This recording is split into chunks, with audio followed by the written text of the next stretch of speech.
gentlemen, welcome to the Point Click Podcast. Our salesman.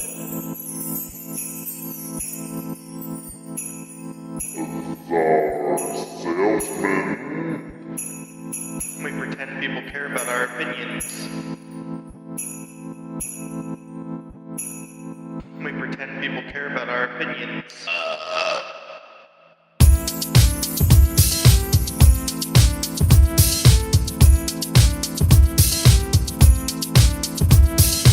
They're just a couple of good guys, virtue signaling their life away.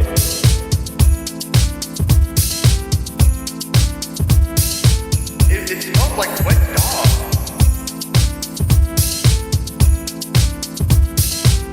We pretend people care about our opinions.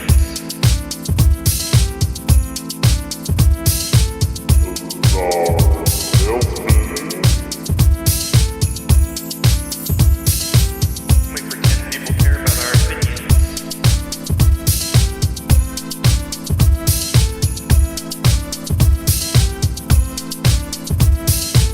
Ladies and gentlemen, welcome to the Point Click Podcast. They're just a couple of good guys, virtue signaling their life away. So stay woke, stay fresh.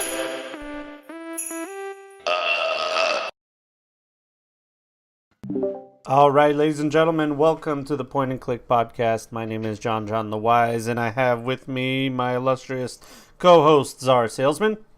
Hey, how's it going, everybody? And we are joined by the amazingly awesome, long-haired, beautiful, what other compliments can we say? EMBlevins, EMBlevins, a.k.a. Hart, a.k.a. the creator of his YouTube channel, and stuff like that. I'm glad he's the creator of his YouTube Nailed it. channel, John. Don't you guys love my fucking intro, dude? Such a good intro. Nice to be here. Dude, you're an alumni now. Now you're a repeat guest. That's it. Now you got to be coming on all the time, and we want to hear all about your life. So, thank you for coming. That's fine. No problem at all. I like being here. Yeah. So, welcome back, guys. We're here for another week of video game news and whatever the hell else we want to talk about. You know, penises, vaginas. I'm feeling a little naked up in this corner with all the beards going on in this chat. Can you even grow a beard? No, That's a good question. definitely not like that. You got that patchy white boy beard? Yeah, I could do the goatee, Okay. like Huh? all around here. Grow it out. Get nice But and I wouldn't do it very. I don't want to do it very long. Then you'll just Not look thick like a Castlevania villain or something. Yeah, I'll just grow the soul patch really out. just all grow the- the corners of the mustache out. Yeah. Mm-hmm. When was the last time you cut your hair, Ethan? Don't know. At least 2 years ago. Probably know. more than Ooh. that. Damn, at least 2 years, huh? Yeah. Fuck, man. That's crazy. Yeah, I don't remember the last time I cut my beard. Actually, we looked at, you know how Facebook sometimes does that thing where it's like, hey, remember this from 5 years ago? Here's a post. Yeah. Yeah. Yeah, wife has a lot of those, and there's a bunch of pictures of me without a beard and stuff like that. It's so bad, dude. It's so fucking bad. I've had a couple of those, and with my age too, that means it's like high school pops up, and that's bad. That Oof. Yeah. It's all high school, but you're like, oh, I thought I forgot about that. yeah, I thought it was white from my memory. Dude, wait a minute. 5 years ago was high school for you? Close. Let's see. I'm 24. Oh, fuck, man. I'm old, dude. He's a young pup. He's a Yeah. young fucking pup, dude. And Prince in the chat saying that's about the last time John cut his hair, too. All right, listen. All right. We're not here to roast me, okay? God damn it. I'm already suffering enough, right? I understand what it's like to go bald. I had to go through this phase where it was just like, just let it go. Just let it go. You're not going to have hair anymore. And that's it. You gotta embrace it. You don't want to Yeah. be like those weird old dudes that like have three God. strands of hair they're trying to cover up their bald spot with, and you're just like, My personal favorite is when they are bald completely on top and everything else is still there, and they grow down in ponytails. Oh, dude. It's like wherever it can grow, I'm letting it grow as long as it can. But wherever it can't grow, you know, Right. oh well. I've already made the decision that if I start losing it, it's gone, shaved completely. Yeah, you that's gotta good. embrace it. Yeah. Yeah, well, if you have a beard, you could do beard and bald. That works like so well. Yeah. So I don't know. I'd either shave it all off or just go, find out whoever did Elon Musk's hair. if you shave your head, you'd look. Because his going from balding to his full head of hair, whoever did it did a really good job. Oh, I think that's That's true. stem cells, dude. I think I've heard of that shit. My buddy that we He were, rubbed some stem cells on his yeah, head. I don't know what they do. It's some kind of cream or anything. But the buddy we were Oh. talking about before this podcast, he's actually he has this thing where he said he'll never cut his hair. He'll never shave his head like I do, and he has this big ass bald spot in the back of his head. He has the one where like the receding hairline and a big ass one in the back, but he has hair all the way to his shoulders. Oh Hmm. no. Okay, Does he not cut it for like some sort of like Is it Samson some- reason or something? Does it hold his power? he said that it's in honor of one of the gods that he worships Okay. at first, and then I was gonna say. later on, then he said, "No, I can't do it. I'm not gonna do it. I'll never do it." That's how he said it. Never do it. And he found Never out gonna happen. he found out about this stem cell therapy that helps you regrow your follicles, and he's so excited to try it. So I don't Yeah, know. because they used to just transplant, and then they evolved Yeah. into stem cell research instead. Uh, Because that's literally the miracle medicine for anything if you can afford I it. feel like that's the most important thing we could be doing with stem cells right now too. yeah, is hair gain. Hair, definitely hair. Yeah. Yeah. Prince is saying that Bryan Cranston did something with his hair. Oh, did he? Let's see here. Let me pull up that browser real quick. Let's look at John's Google search. Yeah. You guys want to Bryan test my Cranston Google? hair. You guys want to test my Google search? Okay, I don't so know. There's some weird stuff on mine, man. okay, yeah. So look at his receding hairline from like this is from Seinfeld, right? When he was on Seinfeld. Yeah. Yeah, and then look at him now. I mean, he's still got a receding hairline.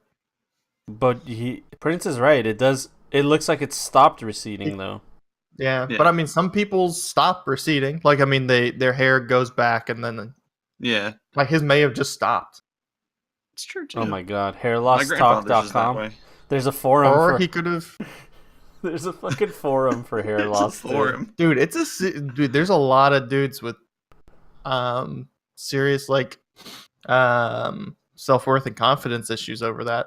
I guess, but man, I just. Oh, I no, suppose I don't. In the year of our Lord and Savior 2019, I feel like people should just be over it at this point and be like, it might happen, and if it's gonna happen, you gotta embrace it. You got to. I say that about a lot of issues in today's world. I don't think it's going to work ever like that. Dude, it's true though, because the bald look is actually a good look now. Before, like back in the day, from like the 90s on backwards, it was not a good look. That's true. Unless you were a mob boss, Yeah, unless you were some kind of tough guy, white supremacist, fucking kind of dude. But now it's like, it's just a normal look. And Prince was saying his character in Breaking Bad. I think hair loss is increasing in younger men too. Yeah, man. I mean, they're making the frogs gay and they're making us bald, dude. That's what's going on here. I'm just tripping that there's a hairlosstalk.com and it has forums and people like sit there and they talk about it. Hell yeah, dude. They're. It's just like on Reddit, the subreddits for like, I think it's just short for people that are short. Yeah. Really, it's just a bunch of That's short what- dudes complaining. Really? Oh my God, that's Yeah. terrible, dude. There's always Reddit's going to got be a lot of stuff like that, man. there's always going to be a forum for people that need a niche to complain. just complain about. Dude, Yep. this guy has been posting on this forum for at least 6 years. Oh my god. Resu, he's a senior member. Like, what does he like? I'm trying to figure out like the mentality of these people that are like checking this fucking hair transplant. Well, not only that, Hair loss but forum. they're upset that they've lost their hair to the point where they're making forum posts complaining that like no hair transplant at all, like making fun of like celebrities that would yeah, get hair transplant. yeah. It's crazy. This guy was banned. This is like so Someone much. got banned. This guy's banned. Look, he joined 2014 and then they banned him sometime. Damn, dude. Damn. How do you get Talking banned? banned. shit about people with hair. How do you get banned on a hair loss forum, dude? What the fuck? Talent. You know, guys, I'm gonna embrace my hair loss and shave my head. Banned. So yeah, there's that. Small dick problems. Yeah, there's one where literally people. Do you think they do throwaway accounts for those? Because A lot of people, yeah. Well, I mean, it depends on how public they are too about their Reddit accounts. yeah, that's it.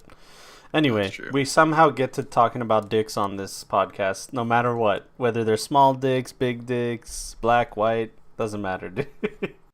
So, you know, Zar, I mean, dick's a dick. a dick's a dick, you know, mouth's a mouth. Anyway, Ethan, I want to say thank you for coming on because we wanted to talk about your new series that you started on your YouTube channel.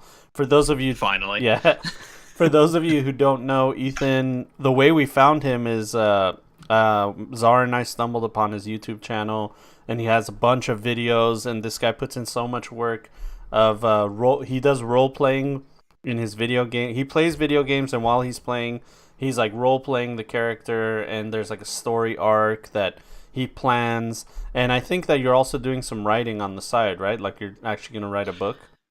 I've been writing books for a long time. Yeah. The difference is writing a book and writing a good book that you actually want to put out there. I get you. Yeah. How many unfinished projects do you have? Do we need to talk about that? Let's see. At a guess, I'd say about 4 unfinished books that I go back and try to re-edit just because I'm not content with the level of skill in the writing. Because the issue with writing over long periods of time is some of those books I started like 5 years ago. Yeah. Your writing improves tremendously in a couple of months, let alone years. Yeah. So you go back and you edit and you realize how horrible the first third of that book is, and you have to redo it all. So I'm in a constant loop of self-edit. I need to just get over it and put some stuff out finished.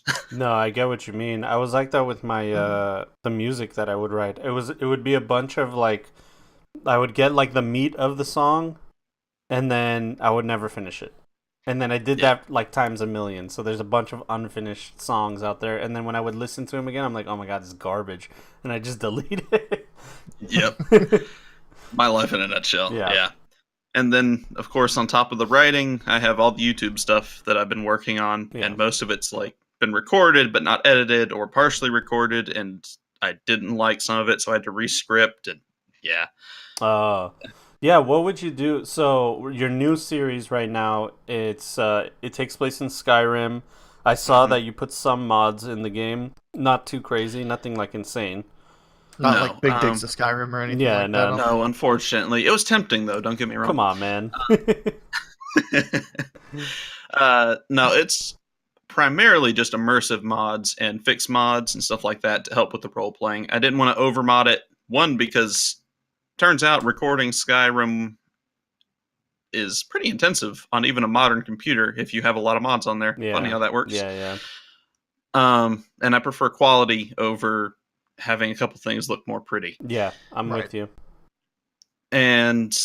But let's see. There's some mods on there that focus on that, and the primary storyline's on a thief, because I looked through, I always do it, I believe I mentioned it last time I was on the show. If I'm doing a series, I'm starting it, I always Google and look around to make sure I'm not outright copying anybody. Oh, okay.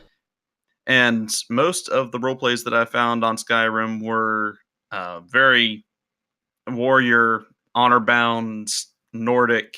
I mean, it's Skyrim. It makes sense. Of course. Most people play a Nord Viking that yells at people and throws dragons around. Yeah. So I only found one of a thief, and I decided that would be the route I went with. Yeah. To go as unsaturated as possible. That's a good idea. Yeah, I didn't think of that, to like check and see what other people are doing so you can maybe do something a little bit different. Yeah. And even though somebody else maybe has done a thief, if there's two, like, it's not a big deal. But if there's like 100 Viking ones, you know? Yeah. Which, by the way, that's not even creative at all. That's what the game is. Like, Yeah, there's lots of that's sort of like where the game pushes you. yeah, it pushes you into being a Nord or like being in the Nordic culture. So like making a YouTube video on being a Nord is kind of like, come on, man, like do a little creativity. You know what I mean? Yeah, there's a couple that deviated, but even they usually went the warrior route or the mage because they're flashy, they're fun. It makes sense. Anytime you play a thief-esque character in Skyrim, there's a lot of slow pace and stealth, and because of that, I have to cut a lot and do a lot of editing. But I enjoy it, and it works well. So Prince is saying, check out a guy called Gopher. He's got 3 different characters he's done really extensive role plays for. Have you checked that guy out? Gopher, Rykon, and Sorcerer Dave, I believe is the third one, are the 3 primaries that I found. Oh, okay. And did you like emulate anything did you watch their videos and be like, oh, that's a good idea to do that or this or anything like that? To a degree. I believe Rykon would be the one I went with the most, but his editing is next level. He's got a lot of skill in that area that I just lack. Yeah. So his quality is definitely higher, but his storyline's completely different, and his method of telling the story is completely different. I took little aspects of it, like the intros that Rykon does, and some of the story building, and the voice acting sort of that Gopher does. It's more like a voice alteration. Oh, okay. Okay, I get you. I have to confess, though, I've watched every single episode of yours, and the way that it goes is at night, right when I'm about to sleep, because I have YouTube Red, I can lock my phone while I'm watching a YouTube channel. Jesus Christ. Dude, it's the best thing in the world. No ads. And I have YouTube Red too. I know, it's the best fucking thing. I didn't have it for like 1 month, and I talked about it on the podcast. And I was like, oh my god, I didn't realize how bad the ads were. There was like 7 ads in every video. Yeah. So anyway, what I would do is I would go to your Skyrim playthrough role-playing thing. Then I would just put on my headphones and go to sleep. So your voice would put me to sleep. So I've heard that several times. So my I don't even know what to call it. My storytelling narrator voice, I suppose, is much slower, and I deepen it a little bit. Yeah. So it tends to have that effect unless I'm being surprised and killed. Yeah. But it is fun. Like it's really relaxing because it is soothing. And I'm glad. It's nice.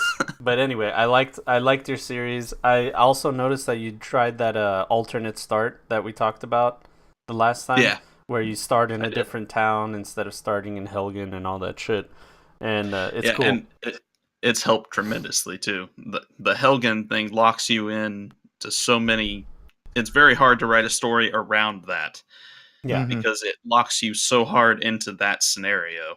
So I'm very thankful you guys pointed that out, because it wouldn't have been nearly as easy to create the introduction and everything else with the standard Skyrim introduction. Yeah, and as Prince is saying in chat, hit him up on Discord or whatever, because Prince is like the god of Skyrim. Like, he knows all the mods, he still plays it to this day, so like for fun. It's a good game. We really should do the Skyrim with friends. Yeah, I was gonna actually mention that. There's a new multiplayer Skyrim. It's being tested right now. And yeah, I've seen videos on it. I haven't watched any of them. Yeah, exactly. I wonder if that would give you a lot more options as a sort of like story creator too, wouldn't it? Where you could actually have, multiple characters that you can control. Yeah, you can have a cast, dude. You can straight up have a show, like a cast with, actors and all that shit. That's possible. I'd have to look into it to know for sure. Because I don't know if you can control multiple characters on there. So, right, you'd have to have somebody else with a copy of Skyrim doing what you want them to do. There is a way you can control how characters' movements are. There's this mod called For's New Idol, FNIS, I think. And what it is like it's a mod where like you get these magic spells and you cast it on NPCs or stuff like that, and they do like, they'll do like a sit down motion or like talking with their hands. There's different things that they can do. So it's good for like making videos, because like if you want their reaction, like machinima type stuff. Exactly. Yeah, that's what they use. If you see a guy going like, "Oh, I'm shocked," For's New Idols in Skyrim. That's what it's called. The thing about it is it's really complicated, so it would add so much more to like your workload. But if you wanted it to be like a clean machinima of it being like a show, that's the route to go.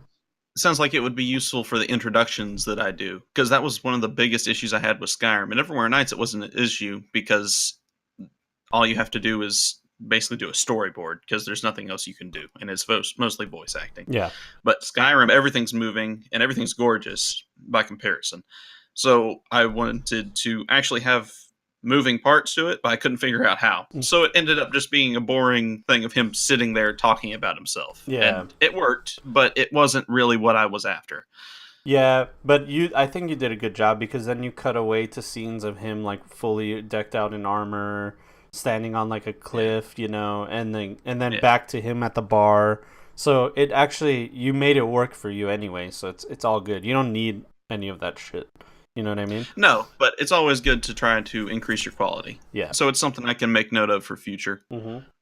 Because each season that I do, it'll have a new introduction bit like that. So maybe next time I'll try to include that. Yeah. Prince is saying you need SKSE, which is recommended because Special Edition is much better optimized. Oh, yeah. So that was my problem. I was trying to get SKSE working on my Special Edition. It wasn't working, so I think I need a fresh install or something. But anyway, yeah, that Skyrim multiplayer looks so fucking fun, man. I really want to give it a shot just for the role-playing aspect. Yeah, I was going to say, that could be fun just role-playing with everybody. Yeah. Like, it wouldn't even need to be me controlling people, just multiple role players at once in the game. Yeah, you could fun. just... Yeah. Exactly. Yeah, you wouldn't have to do something scripted. It could be more of like, a D&D session, but you're actually these characters in this world. Yeah, because a lot of my Skyrim is freeball. It's all freeform. Yeah. I only script a little bit of it just so I can kind of control the direction that the story is going. But beyond that, it's pretty much all off the top of my head. I could tell, and I gotta tell you, man, you do a really good job, like, just speaking off the top of your head, not making really that many mistakes, and not stumbling on your words too much, and not saying anything out of character. Sometimes you will. Like, there was this one part where you were like, I will try to pick that lock, but I don't have the required skill, or I don't have the required level, and then you said of skill, to correct it, because to correct it, which is normal. Like, I would have been way worse. Trust me, I'm terrible with that shit. Like, I stumble on my words all the time. So I was impressed that you were able to, stay in character and stay in the moment with that kind of shit.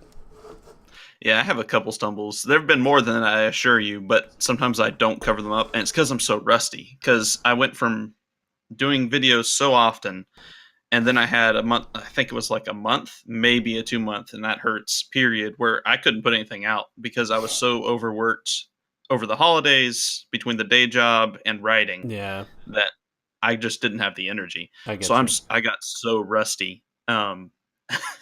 And you can tell, like I said, because there's mistakes in there where I slip out of character or I say something that doesn't fit.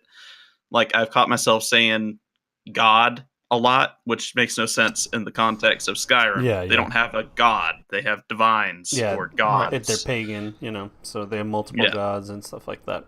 But it's still, like, off top of I felt like, I don't know, I've listened to every episode, and I felt like off top of your head, you were doing an amazing job, especially since there weren't any cuts.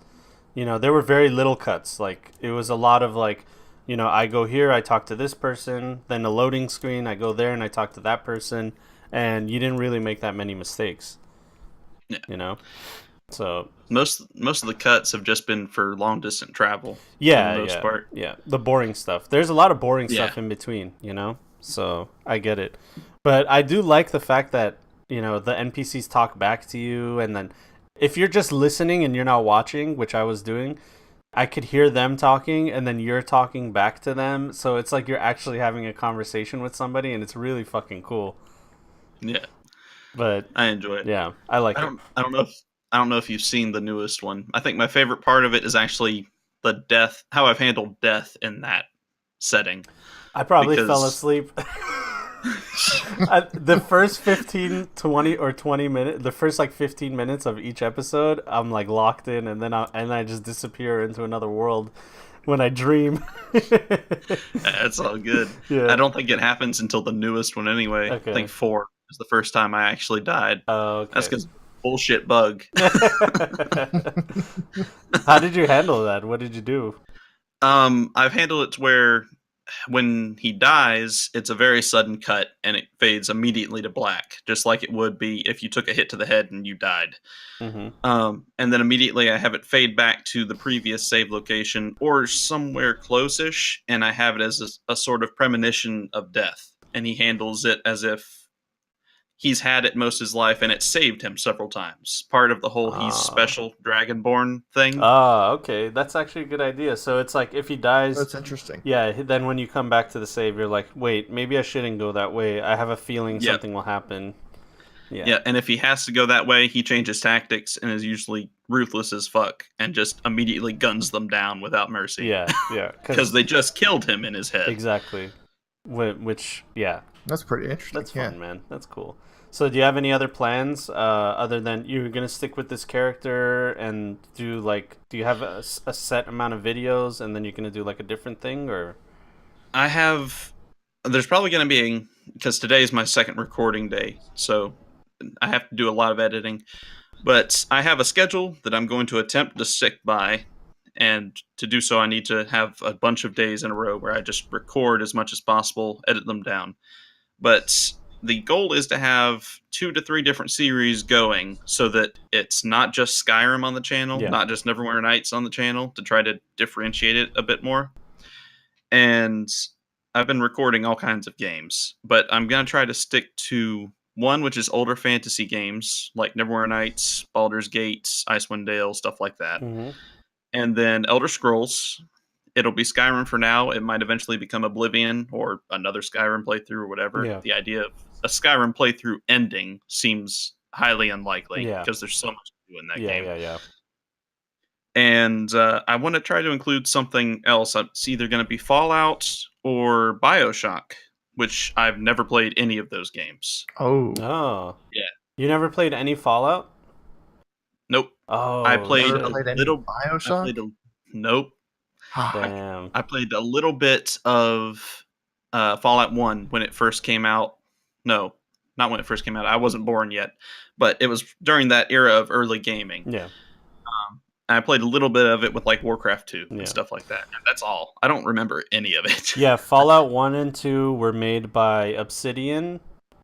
And it was a totally different game. 3 was like a complete departure from 1 and 2. And it was made by Bethesda and totally different because studio. I believe it turned into a shooter, correct? Yeah, sort of. It became a first-person, third-person shooter RPG, and that's not what the other two were. They were all tactical games and stuff like that. I remember the first one being very turn-based. Yeah, I believe it's like a live-action GURP. I don't know if you've ever played those GURPS where you type things in. Yeah. It's pretty much the same thing. Like you click on an object and there's like 5 things you can do to it, and then like 4 of the 5 are not available. You know what I mean? So it wasn't very streamlined. It was amazing for its time, but now it's so dated. It's so hard to play those games. But if I do, I kind of would like to just to get the story aspects. But I think if I do 1 and 2, it's not going to be an episode basis. It's probably going to be like one long episode that's kind of a cinematic-ish thing just to explore the lore. So I'm caught up on it. I don't know. We'll see. Yeah, the common consensus is Fallout 70. Or sorry, no, not Fallout 76. Fallout New Vegas is number 1. Fallout 4 is number 2, and Fallout 3 is number 3. As far as like the top 3 games, story, lore, and interactivity, DLCs, all that stuff. So New Vegas was actually made by Obsidian. So it was like this weird thing where they invited Obsidian to make another Fallout game, and they're like, okay, we'll make it the way you guys make it, and they made it way better. We'll make it better. Way better. Yeah. It's so crazy. I mean, dude. Obsidian's always been fantastic at RPGs anyway, so. They are... Obsidian is making... What is it called? Outer Worlds? Yep. Oh, are they making a new game? They're making a new game that is post-apocalyptic, and... well, kind of. It's not... It's like Borderlands. Yeah, it's space. You're going to different planets. Yeah. That's right. It was. I was thinking of the Far Cry one, but it looks really good. It looks so fucking good, that Outer Worlds game. I might have to check that out just because I miss Obsidian tremendously. Well, could be depending on how steep it is, or role play options and stuff. That could be another thing you could actually add Yeah, as 'cause- a video series or something like that. Yeah, because like I said, I want something. I have a lot of fantasy, and I'd like to get into the sci-fi area, which is why Bioshock came up. Yeah. Because I remember falling in love with the concept of Bioshock, but I was a kid and I couldn't afford it. I feel you, man. Obsidian didn't make Fallout 1 or Fallout 2. Oh, then who did? I thought they did make it, Prince. They only made New Vegas. I need a fact check. Yeah, who did make the first one? To Google. To Google we go. The answer to all modern day problems. Yeah, it was Interplay. You're right. That's right. My bad. Interplay wow. made the first two, and then they were bought out by Bethesda, and then they invited Obsidian to make New Vegas. You're right, Prince. Thank you so much. But I'd recommend Fallout 4. I don't know. I'm trying to recommend which one to start with. I've looked into some of it, and Vegas is the one that I was seeing a lot of recommendations to do, because story-wise, apparently it's the superior of the 3 new Fallout games. Yeah. Fallout 3 is better than Fallout 4 for story, but 4's gameplay is by far the best. That's true. The way that, just the gameplay of it, is great. You can, aim down... The first time you could aim down sights was New Vegas. Gotcha. And New Vegas is the best overall. I would agree. They have better DLCs, and it's a cooler story. I'll have to look into modding potential as well, because I know that can often help cover up some of the things that break immersion and stuff like that. Yeah. I'll have to do a lot of research. Yeah. Bioshock was probably going to be the first one that I did in the sci-fi reign, primarily because the idea of doing Skyrim and a Fallout game at the same time was kind of intimidating, honestly. Yeah. Because that's 2 series that will probably last 100 episodes. Yeah, easy. Yeah, man. I mean, the cool thing is you have so many possibilities, but that's crazy that you've never played any of the Fallout games. They're so fucking good, dude. They're so good. Yeah.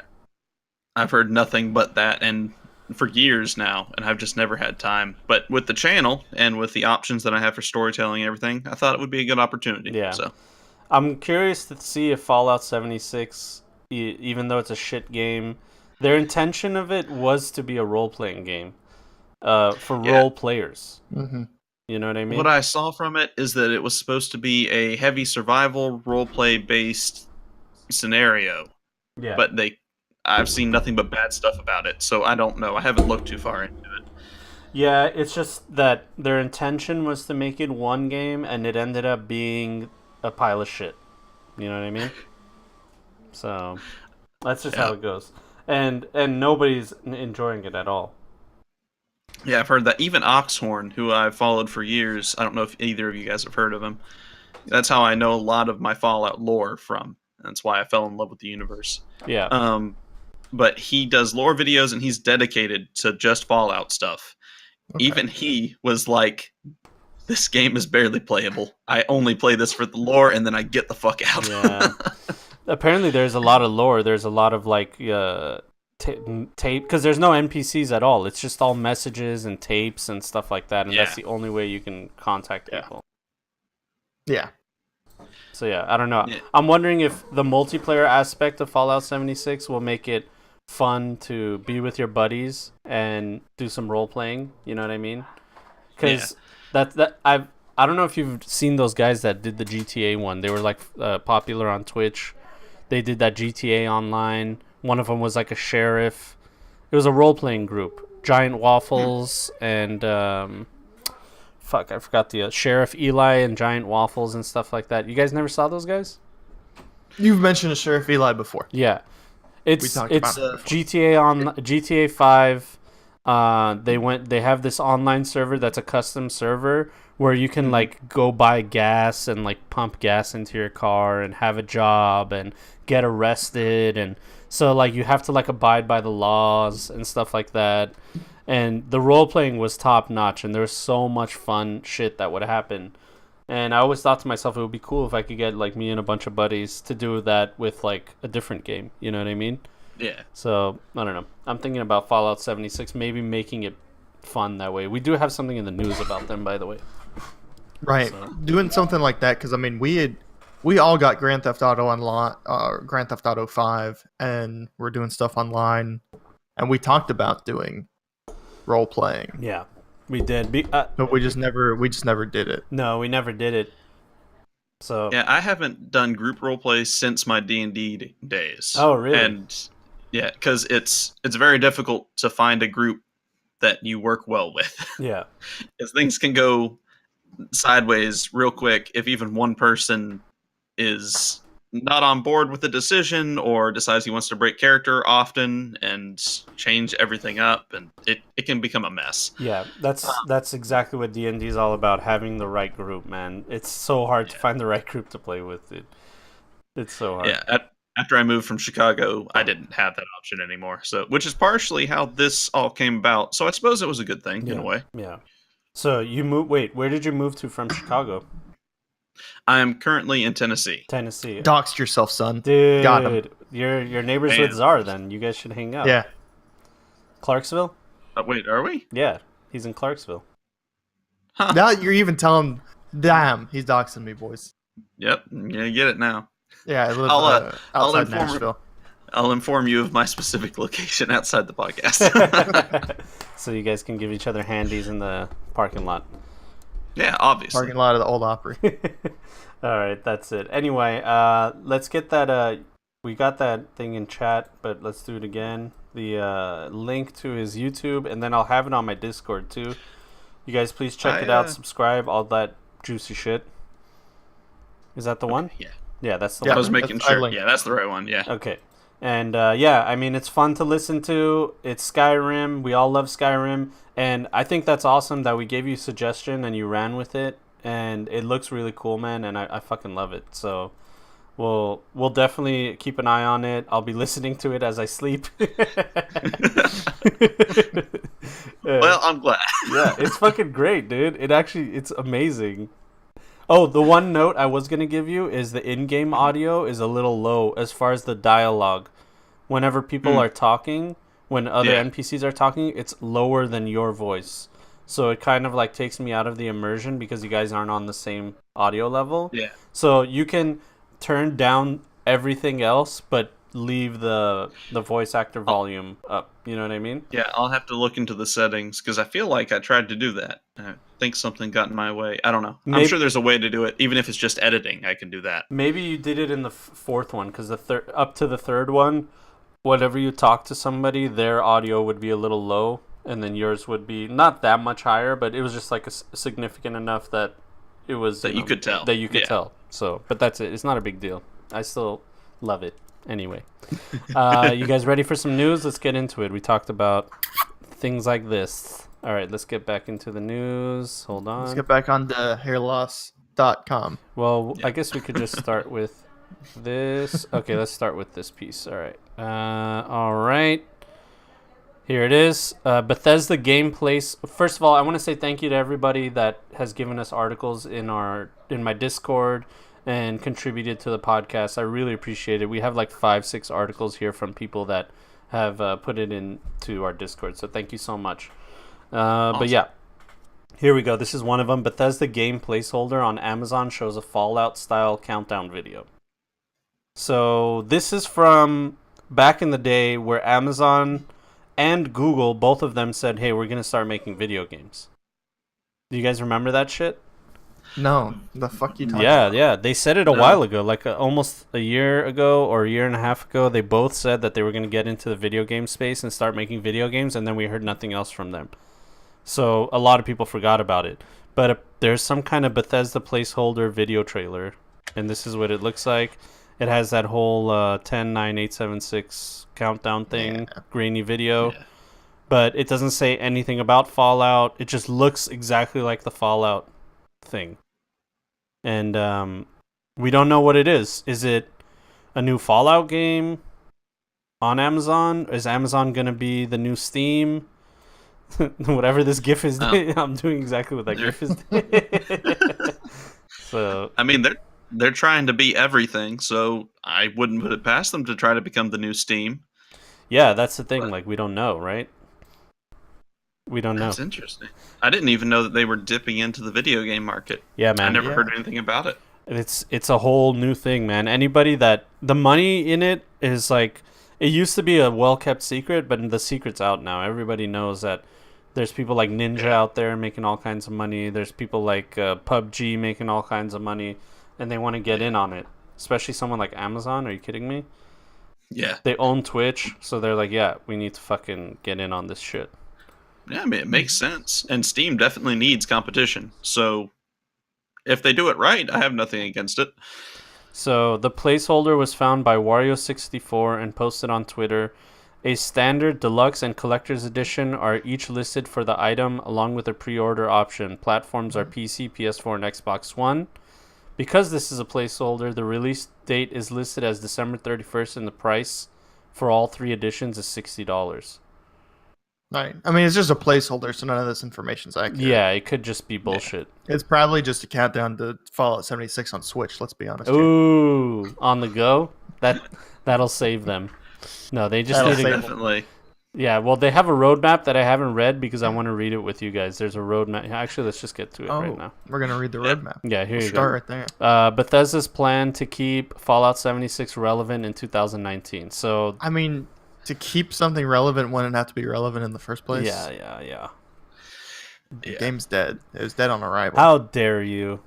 So, yeah, after a few very rough months, dude, very rough is an understatement. That's being generous. Okay, so here, where was the fucking thing, man? They had it all laid out right here. I published the roadmap. Okay, this is it. I think this is it. Let's see here. Roadmap. Okay, so they're gonna have... This is a terrible roadmap. Alright, so spring 2019, Wild Appalachia will be brewing and distilling. Okay, here we go. New quests, new features, legendary vendor and scrapping, new features, brewing and distilling, parades, survival mode.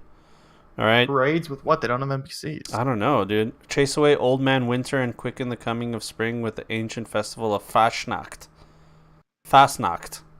Join the celebration and complete this new limited time event to earn unique rewards in the form of festive Fastnacht masks.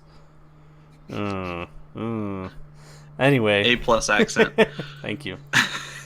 Yeah, so there's stuff in spring, a bunch of stuff in spring that are supposed to keep people interested. And then summer will have new game mode, new vault raids, and new feature legendary players. A prestige system will allow players above level 50 to become legendary, resetting their characters with all new, more powerful abilities. So, okay, what is that? More player progression. Yeah, more player progression. Yeah, basically. New modes, new crafting, new vending, new and player progression. Then fall of 2019, our biggest and most ambitious update for 76. Wastelanders will include a new main quest line, new factions, new events, new features, and even more surprises. Okay, so if this doesn't look like it's big, fall will be even bigger. We'll see. This is a we'll see moment. This is a we'll see. Yeah, we'll see. Because I feel like this is having the same issues that Elder Scrolls Online had. They released it too early, didn't give enough, and now they're trying to patch it as they go. And we kind of know how that went for Elder Scrolls Online. Right. Yeah. Well, and I mean, it really just depends on how well they fix it up, because like we've played Elder Scrolls and it's online. It's pretty good right now, but there's still some issues with it. Yeah. And when it was released, it was practically unplayable. Yeah. Right. Well, because they build it as Skyrim with your friends, which it wasn't. Right. Yeah. But then you see other games, like Warframe, that launched. I know it's a pseudo MMO, so not exactly the same, but it launched, rough launch, wasn't complete, wasn't good. They basically just had to put it out there or go bankrupt. Yep. And they've turned it slowly into a really great game, and the player base has only been growing. So there's always the chance that Fallout 76 can lift itself up to a sustainable player base, you know, by slowly fixing the game and having people slowly start playing it over time. Yeah, there's always the chance, and I hope so, honestly, because I feel like there's a bunch of potential in that. I'd love for somebody to actually get an MMO right in the way that I would enjoy it, which is very difficult. I've yet to find that. So, Yeah. I just don't have high hopes because of past experiences. That's all. Right. Warframe is the only example that I can think of that has that outcome. Yeah, as you can see in this chart, right now they currently have 51,000 people playing Warframe, and in the last 7 days, it's just up and down from a steady Yeah, those are just 50,000. peak times. And then it's going to be like, they peaked really hard with their last patch. People played the content, they ground out the end game, and then they'll be back for... It's just like any sort of expansion Yeah. cycle. Yeah, It's just like WoW. yeah, Yeah. The exactly. WoW's steadily going down too, but regardless, that concept. Yeah, exactly. So there's that. I mean, 51,000 people playing their game is better than fucking Battlerite, better than Jesus Christ, don't mention Artifact. Battlerite. You know what I mean? There's so many games. Rest in peace, Battle Yeah. I know, dude. It's just rough. I'm sorry, Zara. I know you love that fucking God. game. I forgot that Artifact existed.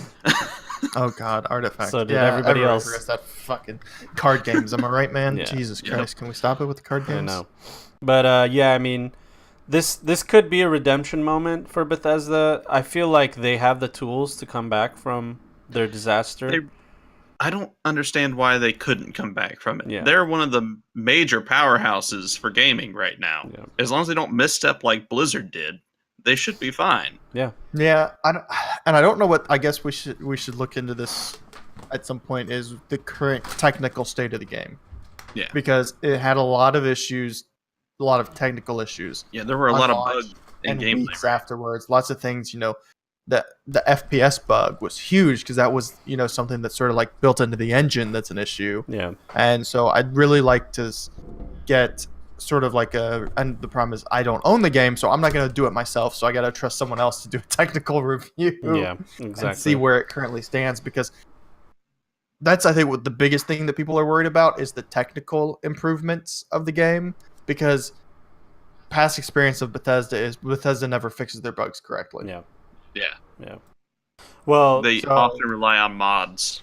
Right. So I think a lot of if of Fallout 76 future, I think their content will be fine if they keep churning it out and stuff. But I think what's going to be the backbreaker is, did they fix the technical issues? Are they continuously fixing the technical issues? How's that going to go?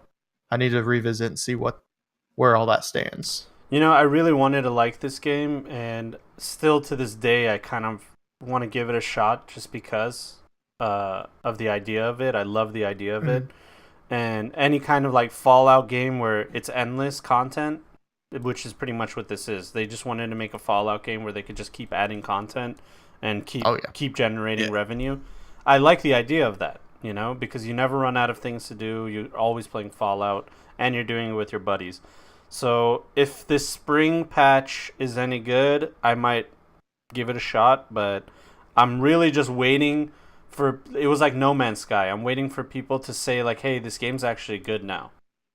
Yeah. That was like the consensus. Let Cox sink 1,000 hours into it. That's and then it. We'll decide. I mean, No Man's Sky went from being like a piece of shit disaster that taught me to never pre-order games again, and to like this amazing, totally different game that's fully fleshed out and really fun to play. So Yeah. we'll see. I mean, that, like I said, if fucking Hello Games, with that terrible reputation that they got, was able to turn their game around, then I mean, come on, Bethesda, come on, dude. Yeah.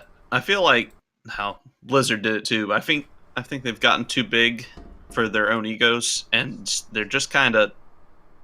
It almost feels like they're half-assing it because they think they can get away with it. Yeah. Yep.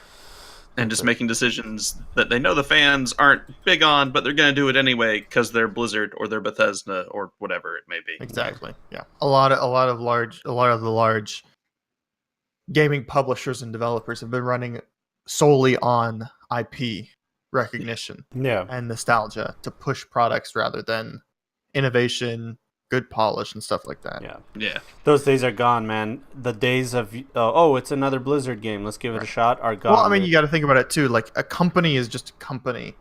The people that made Diablo 1 and 2 aren't at Blizzard anymore. You know what I mean? Yep.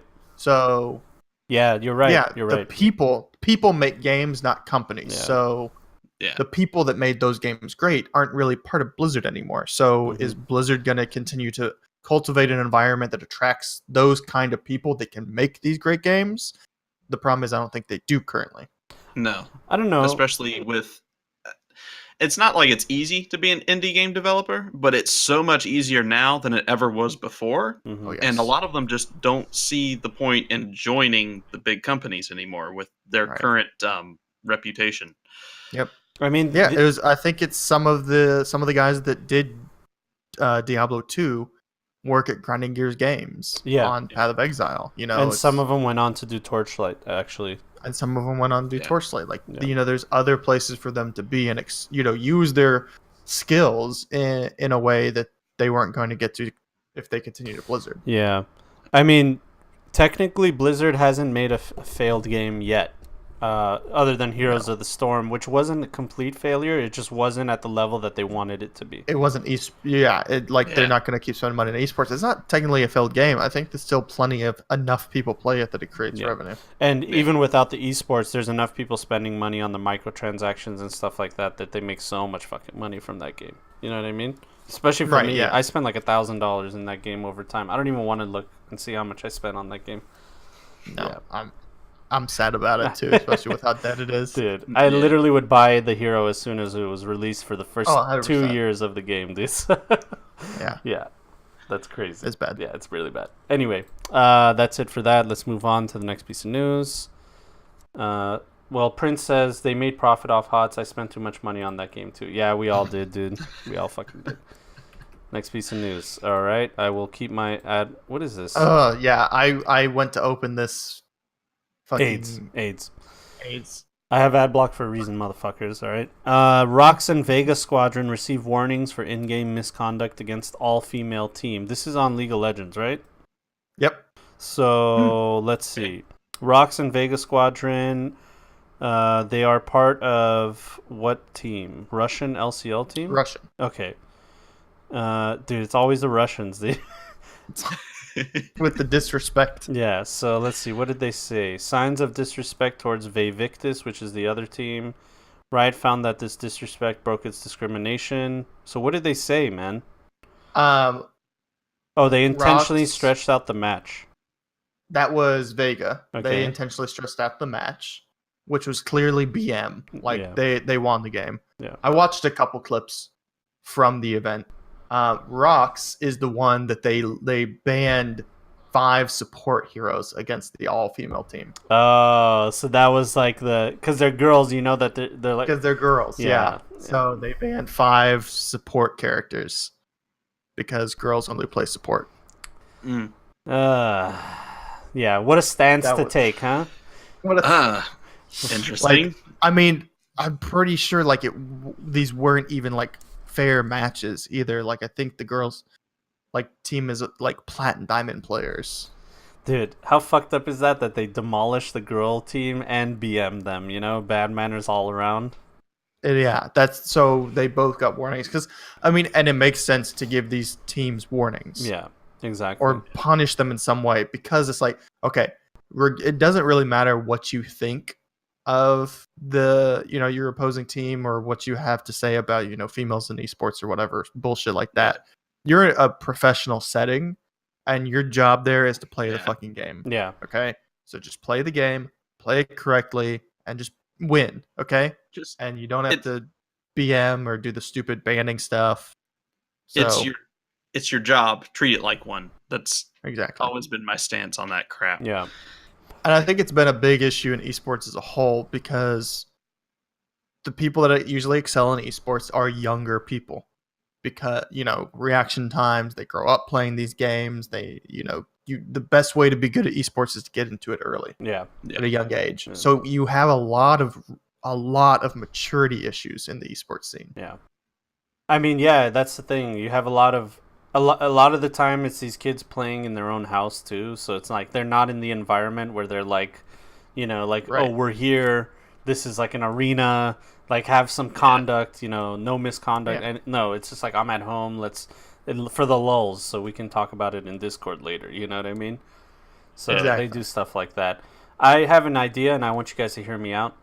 What we need to do Okay, I'm scared. We need to get Tom Hanks, okay? Okay. and we need him to star in a movie as a coach for an all-female esports team. Hear me out, I said. All right, and we're gonna call it a League of Legends of their own. Jesus Christ. Dude, a league of their own, I'm all dude. for it. Let's I do know. it. Yeah, we got the joke, John. Come on, dude. A League of Legends of their own, dude. Featuring Tom Hanks in an all-female League of Legends team. Oh, man. And there's no crying in League, dude. All right? There's no crying in League. There's no crying in League. There's only Re. So That's pretty good. yeah. Yeah, I think this was the all-female Russian sports team we talked about like weeks ago that was signed recently. Oh, so it was a female Russian team? Vevictus. Yeah. Let's see. Vevictus Esports. LCL revolting over Riot Games disciplinary action. Ooh! That was a day ago. Oh no. Oh. Let's see. Ooh. Are people mad that Riot took disciplinary action for this behavior? Okay. What the fuck? No, Of course they are. Are you kidding? They're mad about anything. Okay, let's see. The issue, or not everyone agreed with Riot's decision, as they pointed out that if Rocks terrible English. That if Rocks get disciplinary action, Vevictus management should be held accountable under the same ruling. Did they write this? Why would Vivictus management be held accountable for having an all-female? This refers to the fact that Vevictus obviously fielded an underqualified team simply based on their gender, even though the region didn't actually lack talented players who could be receiving a salary for their merit. Right, but it wouldn't be under the same ruling. It'd have to be some completely different ruling. You have to take this up with Riot in a different way. You get what I'm saying? Like these are two separate issues. Yeah. You know? But Rocks did something wrong. Yeah. That's a ruling of its own. If you want to talk about Vivictus and disciplining them for purposefully pulling, underqualified players for gender issues, that's a different issue. Okay, in light of these events, other LCL teams decided to support Rocks. DZM and EPG apparently cooperated to go and ban 5 support champions each in their matchup. So a protest. There are no female members on either team, so there's no discrimination committed in the process, but it remains to be seen whether Riot will take disciplinary action. I mean, they're being dicks. And they're complaining about something that has nothing to do with what just happened. They're misplacing their anger. It's whataboutism or moving the goalpost. Yeah. In a way. It's an issue that hits a lot, I've seen now. Anytime anything like this pops up, they don't win by using logic. They include other issues that are completely unrelated to try to win their point. Yeah. And it's become so common now. Yeah, and it's like, just because you believe, and probably with good reason, that Vivictus, to create an all-women's team, took unqualified people basically. Okay, well, just beat them. Everybody just beat them. Yeah. Who cares, Yeah. right? It will show, right? And so just beat them fair and square. Don't behave like a child, because you're not bringing attention to it. Yeah. This isn't bringing attention to it. This is doing the Throwing a opposite. fit. You're giving them a narrative to spin. You know what I mean? You're doing yourself a disservice by giving them a narrative to spin, to saying, "Hey, see, look, women aren't in this because of sexism." Yeah, and I mean, it's crazy because I get the argument that, like, hey, you only made this team and you're giving them money because they're all female, when there's all these other qualified people that missed out on a job. You know what I mean? That's their logic, which is like, okay, we can have that argument, but that has nothing to do with the current situation. Yeah, it has nothing to do with the bad manners, the unprofessionalism, unethical way that you were acting, and then now you're compounding it with more unethical ways, just in protest of what? Of something that you don't agree with. I don't know. Right. It's Russians, dude. And let's put it this way. Qualified professionals get overlooked all the fucking time. All the time, dude. Yeah. So are you going to start making a fuss every time you think that this person should be on a team, but they're not? Yeah. I mean, that's not even an esports thing. That's literally any career path, period. Right. Yeah. Yeah. So it's just kind of it's a childish thing to do, and pretending that you're doing it because you think that what Victus did was unethical is wrong. Yeah. They didn't do it because they thought it was unethical. They did it because they wanted to act like children. Yeah. And also, if you're a girl and you want to be a part of an esports team and they give you the opportunity, are you supposed to not take it? You know what I mean? Are you supposed to not take that fucking opportunity? Even though it's your dream? Even if you know you're not as good as the other ones out there, you wanted to give it a shot and see if you can be one of the best. Why wouldn't you take that fucking opportunity? Doesn't make any sense. There were a lot of players in HOTS who were far better than some of the pros who wanted to go pro but didn't get the chance. Yeah. Yeah. Which is just how it goes. I mean, it happens. Yeah. It's funny too because I didn't know this. This is the first female team to compete in LCL. Yeah, and they got demolished, right? Which is they got demolished. Yeah. But it's funny because I forgot Sirens never played, did they? Oh, the HOTS one, right? No. Sirens was just I don't YouTube, know. What? Sirens? YouTube. Sirens. Yes, the Sirens were an all-female esports League of Legends team. Let's see. Introducing Team Siren. This was in 2013. Yeah, buddy. Long. Oh, you have to watch the trailer later. Okay. Like after the podcast because it's fucking amazing. And then there's the story of the infamous Team Siren YouTube. Yeah. Okay. So watch those later. Yeah. Trust me, it's good. Interesting. It's good shit. Well, there it is. Good luck to those people. They're just a failed esports team. And what a hill to die on, right? This whole fucking DZM. Right. These people just in cooperation with each other. That's crazy, dude. So what do you think Riot should do here? What's fair? I think they did the right thing. They said, I'm in hey, agreement. It's obvious you're doing this to BM. Stop it. What did they do to the other guys? Did they warn them or? As it looks like all that it was warn them. Yeah. I haven't heard any actual warnings. disciplinary action being taken. Yeah, so warning. That's it. They didn't actually. They were not suspended. They were not docked pay or anything like that. They were just. They warned. received a warning and people were throwing fits. And now these guys are having fucking hissy fits over it. Yeah. Modern society in a nutshell, especially on the internet. Yeah. Pretty much. Yeah. Prince says, I mean, who didn't see this happening though? I mean, yeah. I get it. I get, we all know that if you say there's an all-female esports team, they're most likely going to get demolished, because of the fact that they probably just got a bunch of girls that were underqualified because those were the only ones that wanted to play. You know what I mean? Yeah. There's a bunch of reasons why qualified females don't get into esports. They don't want to deal with all the bullshit, a lot of them, of the misogyny and annoying ass dudes hitting them up all the time, telling them they suck, all the hate and stuff and every time you lose, you're gonna get DMs of people saying, "See, you fucking suck. You shouldn't have done it."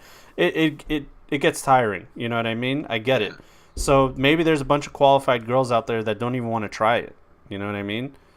So I mean, it's just it's such a small percentage of people that are willing to take the abuse, and then they have to be gods at the game too. That's such a fucking rough statistic. What's the percentage of that? Mm-hmm. You know what I mean? Right. So yeah, you're going to field an all-female esports team that's going to get some friction, but grabbing plats and diamonds is even worse. Yeah, that's also true. That's also true. Yeah, what he said earlier as well, that a better route for all would be to take them and put them in an amateur role and work their way up. Yeah, that would have been a much better option. Yeah, out of the but limelight. There's not as much money in that, so why would they? Yeah. I mean, unless you're one of the top 5-6 teams, there isn't much money in it anyway, right? Well, that's true. I'm not sure how much all three of these teams, Rox, Vega Squadron, and Victus, I don't know how much they make. Yeah, I don't know the financials anymore, because last time I kept up with the competitive scene like this was during StarCraft 2's era. Yeah. And I know it's changed since then. Yeah. So yeah, good luck. Good luck to all the women out there. Let's move on. Oh boy, Terra and PUBG are collaborating in a 30-day event. Blew my fucking mind. Starting. I was so confused when I saw this post in Discord. I was like, what the fuck? This just compounds. Okay, so Terra, the MMO, has microtransactions or whatever items that are PUBG related. So you can look like a PUBG character in the game. It has like the pan, the level 3 helmet, stuff like that. All this confirmed to me that PUBG was never meant for the North American audience. And they never gave a fuck about the North American audience.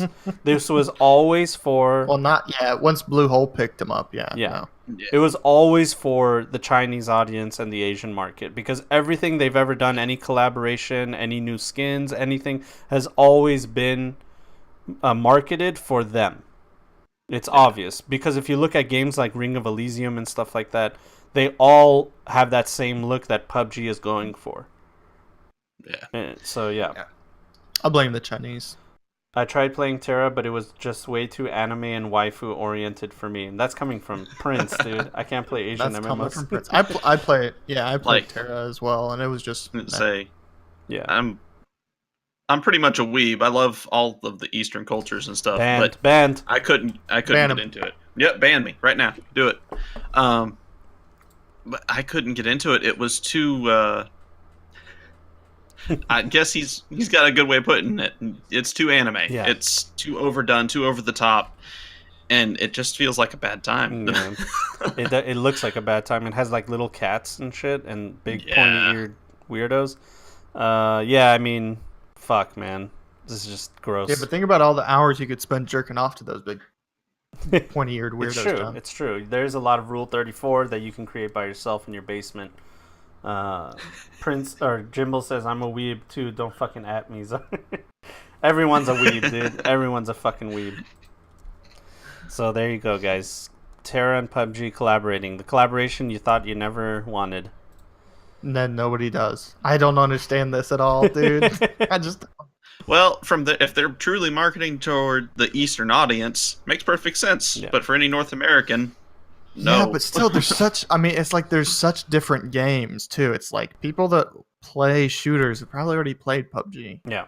No, it's a totally different game. It has nothing to do with each other. It's just like... And that's the thing about PUBG. I never liked any of their cosmetic items. They all fucking suck, dude. Their gun skins are like... Yeah. Dude, the bullets... like trash. There's a Car 98 skin that makes the gun all orange, and the bullets are orange. Oh, God. Because they just took a fucking paintbrush and they went all over the fucking thing, dude. They didn't even care, like, you know, these should be black because it's not, you know. Right. No, they're just like, all orange. Okay, send it. Like, laziest fucking skin making in the world, dude. Yeah, I have a friend who's in the military who played PUBG for a while, and all I heard was complaints about how inaccurate everything looked. So, yeah. A military rules lawyer, dude. That's awesome. All right, next piece of news. Tekken 7. Shut up. I'm have my ad blocker, all right? Tekken 7 player comes out of nowhere with Evo Japan win. So we had one guy win StarCraft 2. It was the first non-Korean to win StarCraft 2 in, like, I don't even know how many years. Yeah, wasn't he... he was, like, Norwegian or Swedish or Danish something or like that, yeah. And then this guy... One of those countries that are all clumped up over there together. Yeah. They're all the same. It's fine.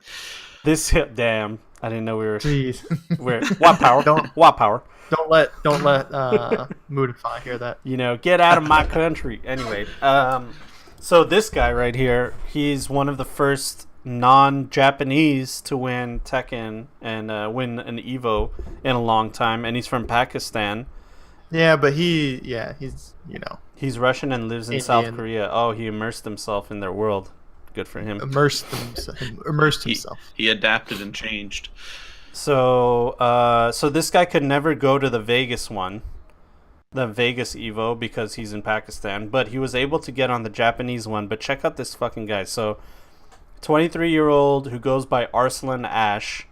He's a Tekken 7 competitor from Pakistan who went to great lengths to attend Evo Japan. So, he said that he took 5 flights in total over 2.5 days. All right? After numerous delays and setbacks, including a snafu with a flight from Malaysia to South Korea, and a Japanese airport's refusal to exchange his Pakistani rupees for yen. Whoa. I didn't know that they could just say no to that. Nah, we good. Well, then how do I even leave? Yeah, like, what Yeah, that's I have money and I need your money with this money. Like, why can't you exchange it? So, I don't know. I Go ahead. I didn't know that was legal. I thought I'm gonna have to go look some stuff up now. I didn't think there was a country that you could just refuse currency like Well, that. I'm pretty sure that's he's from Pakistan, and it's like it's one of those hotbed countries that produces I mean, terrorists. That's how they see yeah, it. I get it, but I don't. I'm pretty sure that goes against federal law. Yeah. I don't know. I'm too rusty to know for sure, but that just stuns me. That's all. You find out, like, in Western culture, we talk about how, like, ashamed people should be about being racist and stuff like that. But then when you go out to these other countries, there's none of that. There's just, like, they're racist, and that's how it is. You know what I mean? Like, Yeah, if you're not our race, you're a foreigner, and we don't like you. And that's just how it is. And there's no blog that you can go to and write a post about that'll change anything, Yeah. So Fresh made a good point. He was federal law, and they might not accept yeah, major currency. yeah. U.S. federal law is world law. Yeah. Excuse me, I'm from the best country in the world, dude. Asians are super racist. Yeah, Jimbles, they're probably the most Yeah, they are. racist. They are, but which is great. He quickly made his way through the. So yeah, it took him a fucking long time and a lot of money that he probably didn't have to get there. Then he made his way through the bracket. A lot of it was not televised because they have matches in the background, and then they have the major ones that are streamed. And in the background matches, he took out this guy named Jae-min Lee, who was the favorite to win the whole thing, and he demolished him. So people were like, he's just in the background, not even on main stage, just quietly sneaking up on everybody. Yeah, just dude. beating the shit just out of beating people. all these big names, and people were like, "What the fuck? That guy's." So all the people that like watch Evo were like, "What the fuck? We're not gonna see that guy on the stream." It's like, no, he got fucking blown out by this Pakistani dude, and then one by one. Wow. So the only reason we haven't heard about him is because he didn't have the means to go to Vegas and do that one. So he was able to do That's crazy. And Japan is so much closer than the United States to him. Yeah. But it still took him 2 how much days. How much did he win? Oh, that's a good question. I want to know how much he won because it sounds like he worked hard to get there. I want to know that he got like good payoff. Yeah, I don't know. This is a really good Kotaku They showed him holding article. a check in that one picture, right? Oh, did it? The top one? 1.5 million yen. What is that? Yen? Yeah. Is Wow. that the symbol for yen? What? Yeah, So he won 15 1.5 bucks? million. Yeah. $15. Yen. Isn't it? $13,000. Okay. Yeah. 13.5, which is fucking. Let's see, 13. I mean, it's a decent chunk of money. That's a nice chunk of money. 15K ish. Yeah, maybe after, I don't know, Japanese taxes. What do they give them? Here's $5. Yeah, I don't know how any of the taxes and stuff work. You're from Pakistan. All right, here's $20. Get out of here. You know what I mean? So yeah. Well, that's good then. I mean, he made some money in his endeavors because I doubt that it took him $13,000 to get there. Yeah. Yeah. So, if you guys want to check out this article, there's awesome clips of him doing cool things, and it's on Kotaku. It's called Tekken 7 player comes out of nowhere on Kotaku. So if you want to dive deep into this, I think it's really cool. It's crazy that it took him fucking 2 days to get to Japan, though, man. Yeah, Yeah. that is kind of crazy. It's insane. What a story, man. What a fucking story. Put stuff into perspective how difficult it is for the less major countries to try to do anything. Yeah. Never really considered that, but yeah. That's the kind That of must story you love, though, because you're like, there's all these people that are like gods at the game, and you're like, man, there's some guy in his basement in some fucking backhole country that would murder everybody on this circuit, but he just doesn't have the means to get there, and that's proof right here, you know? Wow. Fresh just commented that the median annual income in Pakistan is like 600. Oh my god, dude. So he made. So he's gonna get all the bitches, all the coke. Yeah, he's got a lot of money now. Yeah. Nice. He's not a bad It's looking definitely guy. worth it. It's not a bad looking guy either. Let's zoom in on that face. Okay, it's not zooming. Oh, zoom in on Yeah. that face, John. Here, let me see. Arslan Ash. Stop objectifying him, okay? Listen, I want to know if he's a good looking guy or not. All right, that's all I care about. Not bad. Hey, look at that. dude, with the money that he has too, dude, You'd blow him. you get all the bitches, dude. He'll get all the Omni Universal Gaming. Congratulations. What is this? Damn, dude. He's got like a Dubai prince next to him. There we go. All right, that's it. Anyway, next piece of news. So Activision has secretly added loot boxes to Black Ops 4. It is now a $60 game with a $50 season pass that also has a battle pass you can buy tiers on, direct purchases in game, and now crates or supply drops. That's what Hell yeah. Black Ops is. Hell yeah. All the loot boxes, bitch. Man. I mean, they're all voluntary. Like, you don't actually have to buy anything, but come on, man. What the fuck, dude? Yeah, I mean, Yeah, it's all fucking cosmetic stuff, which is, you have to say, you just have to put your hands up in there and say, well, I guess that's fine, because it doesn't affect gameplay. But it's still fucking ridiculous. I'm with Prince. I can't stand the way people write on Reddit as well. Yeah.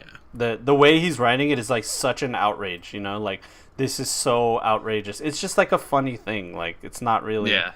You don't... It's ridiculous, but it's not that big a deal. Yeah, it's not like... We shouldn't get our pitchforks out and, like, murder the CEO of Activision. They didn't secretly add them. At least not you over log this. in and you see them, I'm sure. It's not like they wouldn't want to secretly add them where you can't find them. Yeah. Secretly would be literally hiding the loot boxes in the game somewhere where you'd have to try to find them. Yeah, but that's, you know what I mean? That's not It's like, salacious. I'm sure they advertised it in the game. That's not I'm sure. salacious enough, though, you know? They have to say fucking, Right. you know, behind closed doors, they added fucking loot boxes.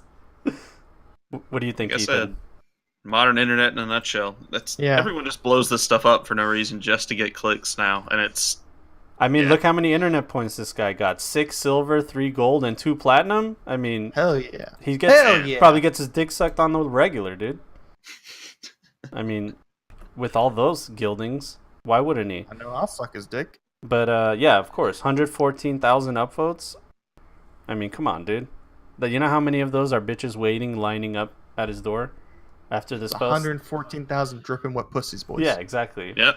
And his name is Meme Malt 79, so you know he's an old fuck because of the 79. 79. Yep. But anyway, yeah, I guess what they mean secretly by is that they didn't say on Twitter, like, hey, we're gonna add loot It's like- boxes. They didn't make it a major announcement, which why would they if it's just one little cosmetic thing that you can buy for loot crates? And especially They after probably advertised it. well, they laid off a bunch of people too, so it's like, oh, this will make us look greedy, even though we were gonna add it anyway, whether we laid off people or not. You know what I mean? Yeah. Yeah. Which I get that, but people need to chill. Let's read some of these comments because that's gonna be fun. Oh no. Fire Bobby Kotick, okay? Didn't Oh yeah, people are really on I guess he's the CEO, and people are all like, "Oh, fire the CEO, fire Yeah. CEO." I wonder how much. I wonder what a minimal percentage of effort he actually has to do with anything that actually goes on with that right? game. And it's like, oh, so you fire the CEO. The CEO is doing his job, which is funneling money up towards the shareholders. They're gonna replace him with someone that does the exact same thing he's currently doing. yeah. Yep. Fucking stupid. But he's gone. You know, they'll get a female CEO that does the same thing, and people will not be upset anymore. Yeah, pretty much. Lol, Then if you get mad at her, you're a sexist. lol, you fuckers get what you deserve. They literally patented a way to target players that don't buy loot boxes by matching them with players that do. Yeah, we covered that, where they were like, they'll match Yeah. you with people that have all these cosmetic items to make you feel like, not ashamed, but like to entice you, like, hey, look, you could be as cool as this guy. Yeah. The idea that they patented wasn't the matchmaking algorithm that would say, hey, this person hasn't, like, say you really like this character, you play this character a lot, right? Yeah. They're gonna match you against someone that's better than you, that plays that character a lot, that has a fancy skin for that character, Yeah. so that you get the shit knocked out of you by that character you really like that has that really fancy skin. That's it. And then if you buy cosmetics, it does the opposite to you. Yeah. It'll quickly put you against lower people that haven't bought cosmetics, just to sort of like, you know, they did Make you patent feel that, good or about they yourself. tried to. Yeah, exactly. Yeah. All right. Well, look, to be fair, that's not something new. several games have done that in the Right. I'm past. sure that yeah. None of this Yeah. is new. People are just upset about the layoffs and they want to attack Activision for it. Of course. I mean, it's just like people. I understand people are upset, and I understand there's reasons to be upset, but like they're not doing anything remarkable, man. None of this shit is remarkable. All companies do this shit. All video game companies do this shit. You know, this is the They've way been that they doing it make for money. years. This is how they make money, dude. To not have loot boxes is just stupid. Like you have to have it in your games now. You know what I mean? So anyway, let's move on. And besides, there are some people that are like, yes, I like this, and they want that. You know what I mean?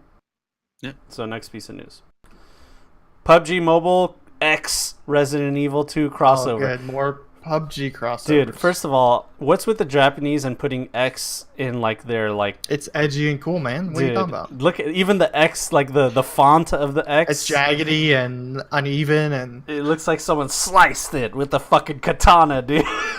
I'm pretty sure that's actually a cultural thing, but I'll have to ask somebody later. I feel like that's their equivalent to something else, though. Yeah, so this is PUBG Mobile, which is made by Tencent. It is having a Resident Evil 2 crossover, which I don't know exactly what that means, but it looks like during your match, the guy... it looks like they're just doing zombie survival mode or something. And it's all Resident Evil style zombies. There's liquors, the guns from the game, and Mr. X comes through. X gonna give it to you. Yeah, it's just a survival type of thing. Nothing crazy. It's still just funny. PUBG Mobile 0.11.0. That's the weirdest number for the version of a game that I've ever seen. It starts with a 0, then there's a number, then there's another 0. What? We're on build 0 right now. So wait, is it Of the game? is it the 11th patch? Or is it beta? It's the 11th patch of these of iteration 0. I guess. I don't. Yeah, but then there's another redundant .0 at the end. Yeah, that's a sub patch, John. Come on, those are hot fixes. Get with it. And yeah, Prince. I can't stop watching those Mr. DMX Resident Evil videos. Yeah, that X Gon Give It To You mod is so good, man. Have you guys I've seen it? pop up. I've seen it pop up on my feed. I haven't actually taken the time to watch it yet. You've seen it, right? I guess Zara? I should.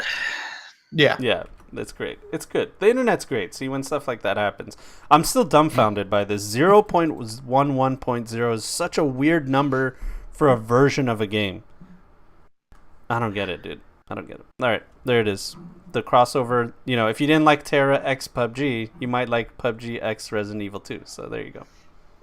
Next piece of news.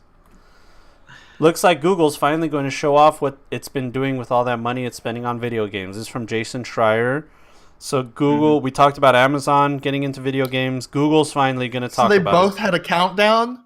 Yeah.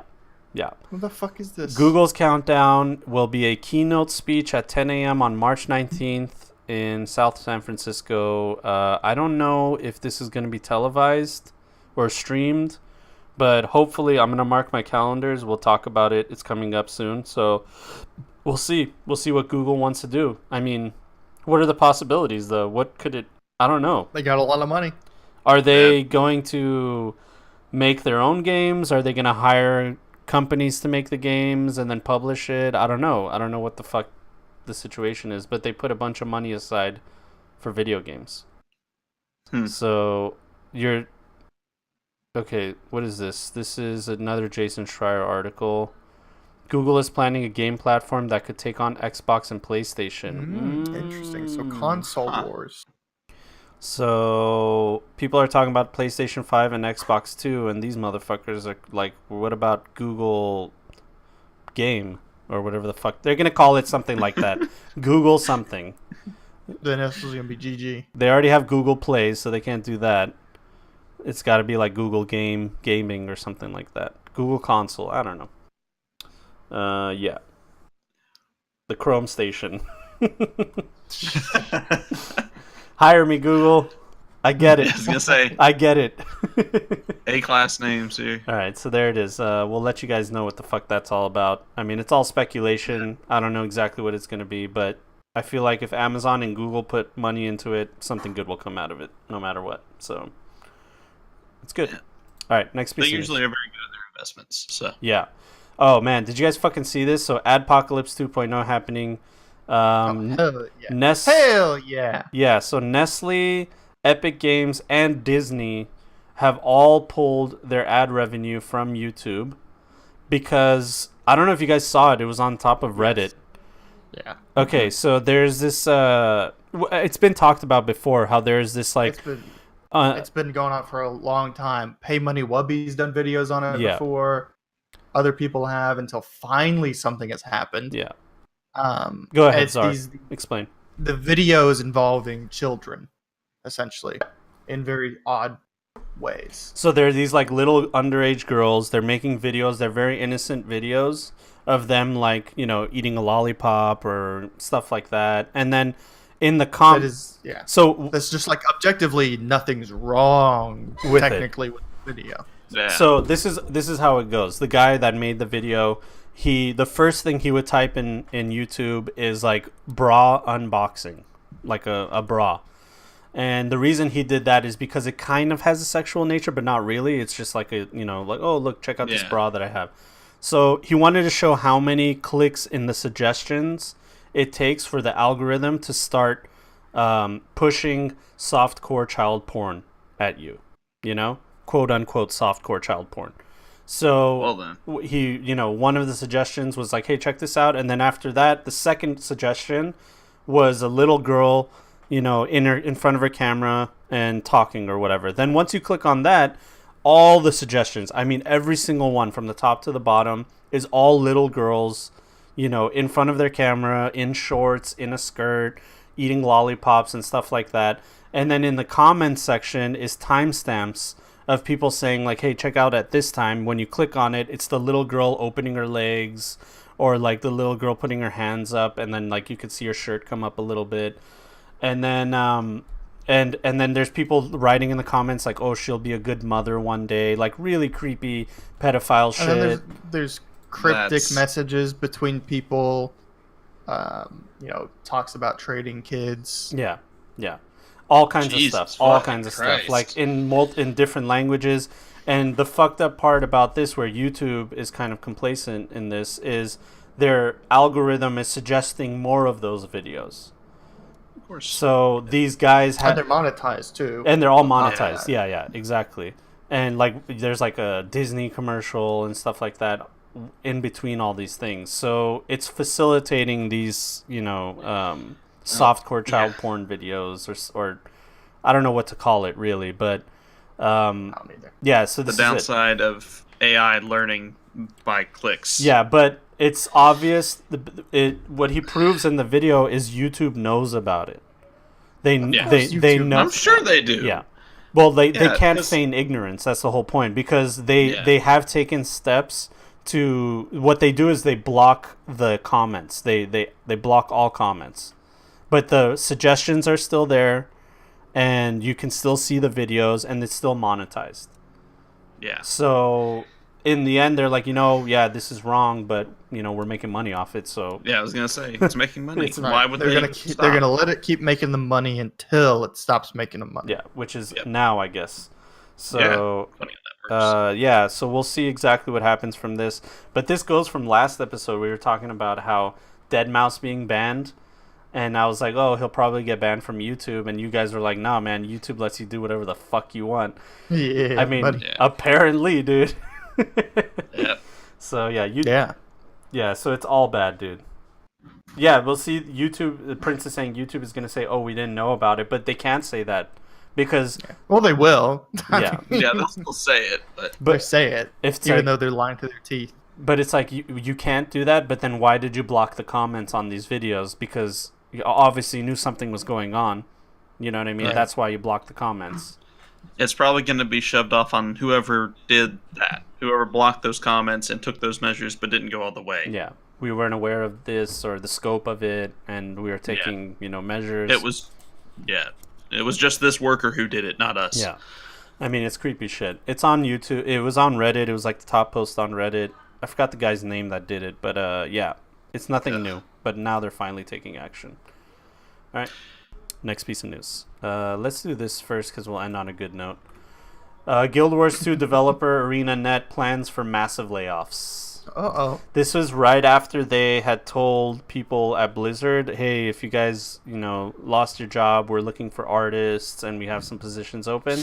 And then like a month later, they're like, yeah, 400 people, or wait, around 400 people work there, and then they're going to lay off some of them. So, Man. Well, I guess it would depend on who they're laying off versus who they were offering jobs to, right? Yeah, so like that's when true. Blizzard Activision did the bunch of layoffs, it was a lot of like, non-essential people, marketing or call centers or, stuff like that. Yeah. And they're hiring a bunch more developers. yeah. So I don't know if this is a similar scenario, if they're sort of like laying off a bunch of non-essentials and redistributing money into development or what. Yeah, I don't know what it is either. Guild Wars 2 is still going on. It's free to play.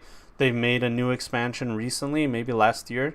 Well, it's pay to play. You buy the game, but it's not subscription based. Yeah, exactly. Okay. That's what I thought. I was No, confused. it's actually completely free to play. No, you're a liar, John. How dare you? No, it's completely free to play now. Guild Wars 2 free. It was like that. It was you buy it for $40 and now it's free. Yeah, free to play. What the fuck? But there's Are the limitations. expansions free?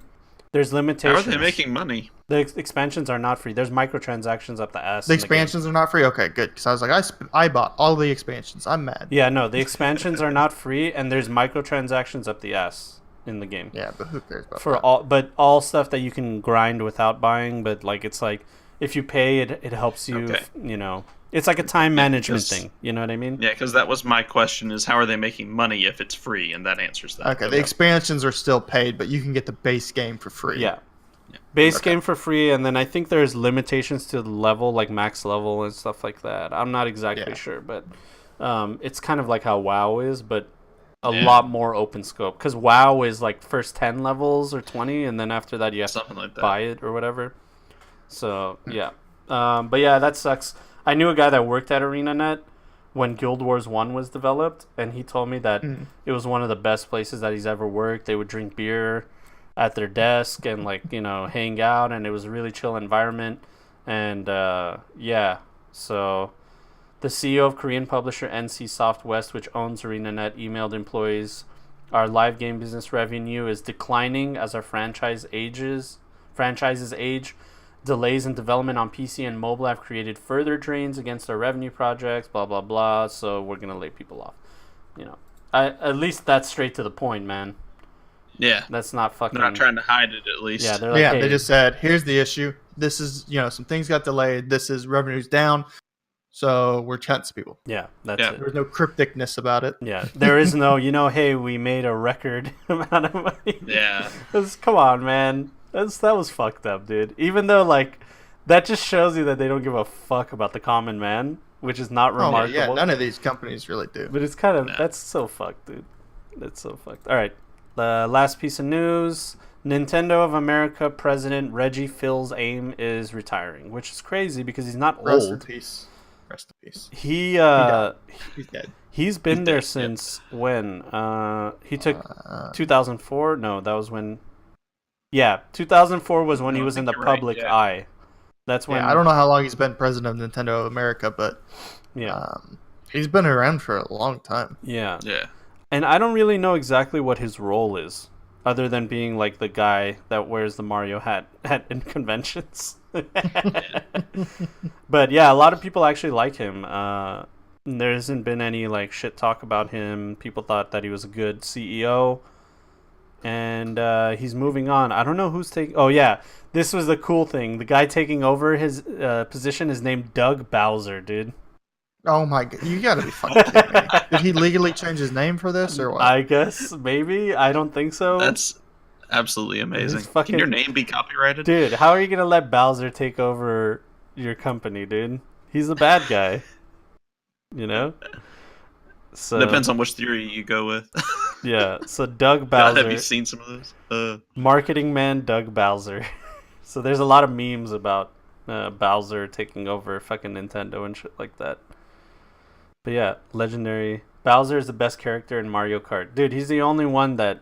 First of all, he's really slow, and it's annoying when you play a small character like Toad or whatever, and he just bumps into you. Oh my god, and You're like, you're "Get the just fuck out of you're my way." fucked, dude.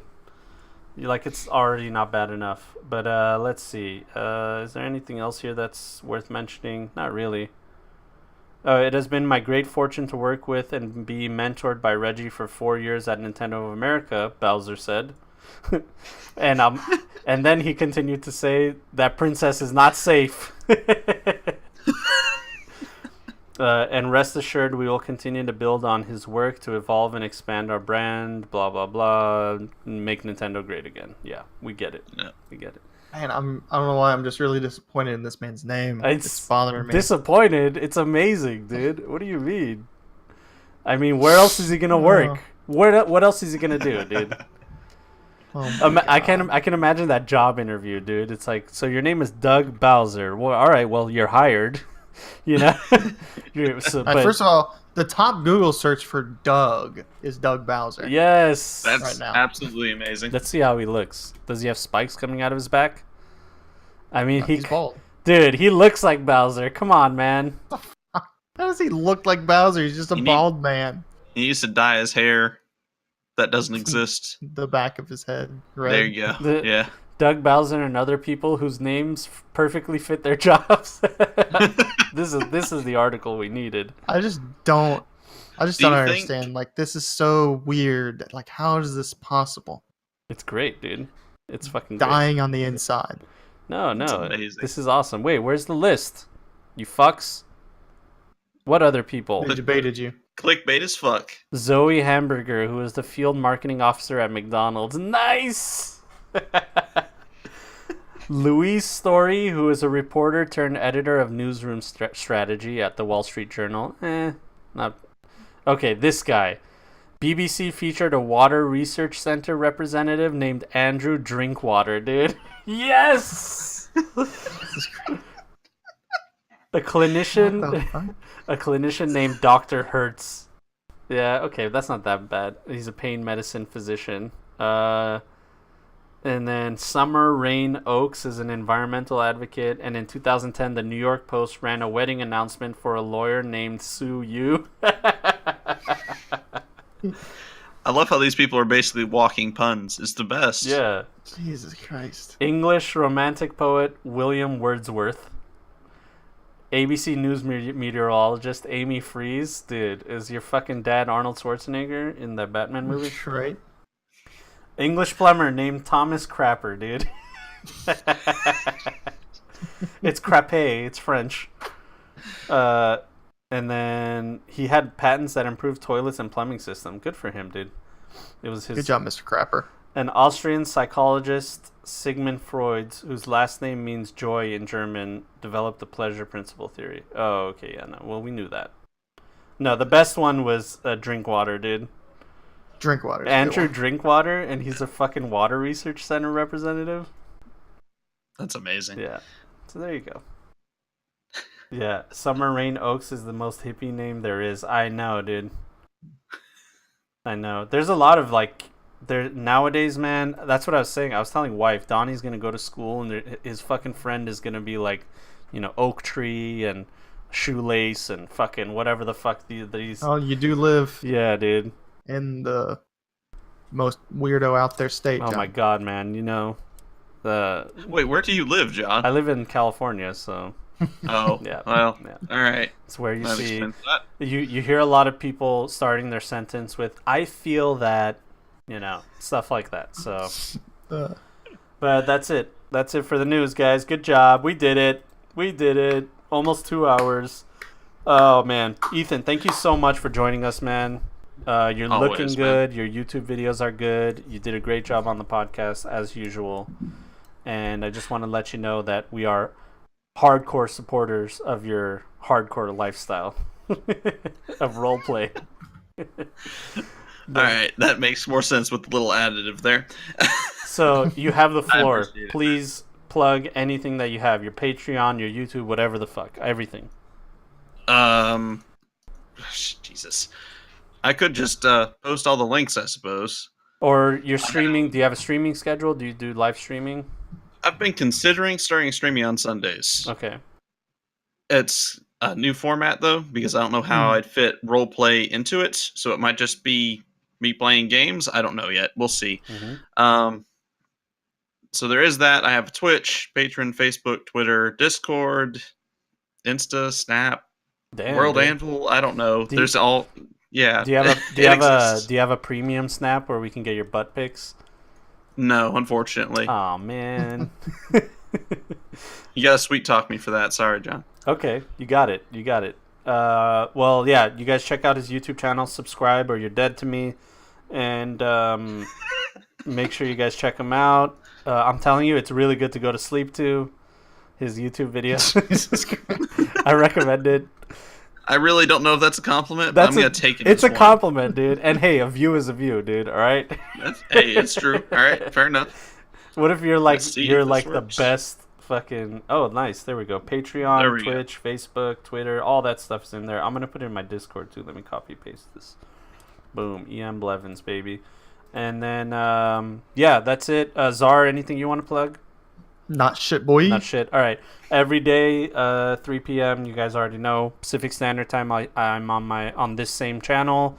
Check out my YouTube where I upload the Point and Click Podcast YouTube, and then my own personal YouTube where I do my own stupid shit. And and other than that, I can't really think. Oh yeah, Wise and Sassy podcast that I do with wife. We're gonna be recording it later today. We're almost at 100 episodes for both podcasts, and I did have an idea at first, and then now I kind of think it's a bad idea. I don't know. I guess we'll have to brainstorm. But if you guys have any good ideas for the 100th episode, maybe I should go fuck Czar in the ass and record it. Hell yeah. That's that's a nice little 100. Yeah. We'll Cam Soda live stream. yeah, there it is. Me and him. We'll just hang out. Maybe I'll fly over to Tennessee, and all three of us can hang out. Since There you're you go. there, so we'll find a meeting point. We'll meet you in Mississippi. All right. Wait. Is that correct? Meet you in song. Tennessee's there. What's the medium, like the middle point of California God, and don't ask me Tennessee? about geography. Somewhere in Texas, huh? Like East Texas? Yeah, we could go somewhere like Texas. East I mean, Texas? I could Utah. Utah? Yeah, we can do Utah? stuff like that. I don't know how far away is you. We go to Texas, we can involve a bull. That's it. Oh! I get what you're saying. Cuckold? Okay. Yeah, that's it. Fuck Texas. There you go. Let's make it Texas, and we're also bring Kaiser into the mix. There you go.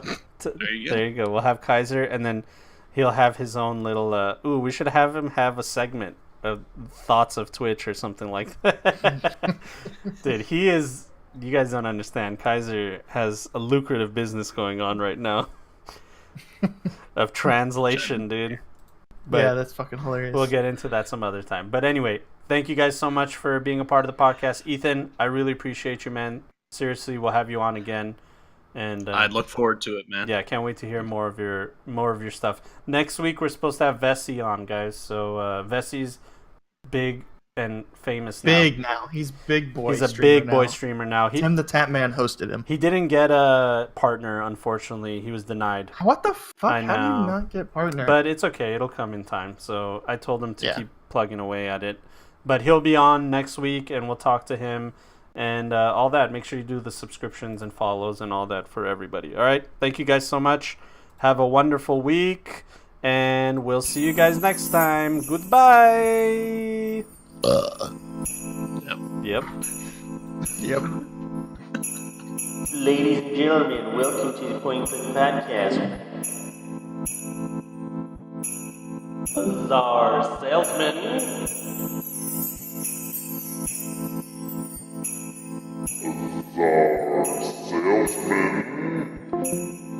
We pretend people care about our opinions.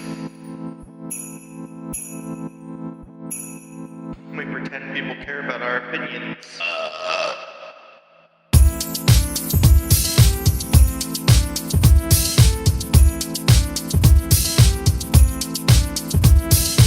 They're just a couple of good guys, virtue signaling their life away.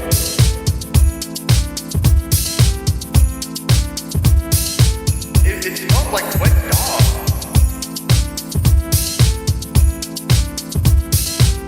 We pretend people care about our opinions.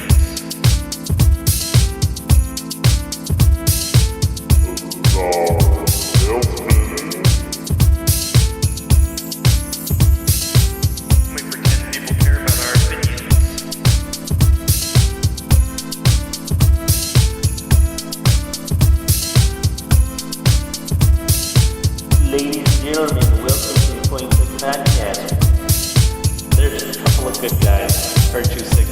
life away. So stay woke, stay fresh,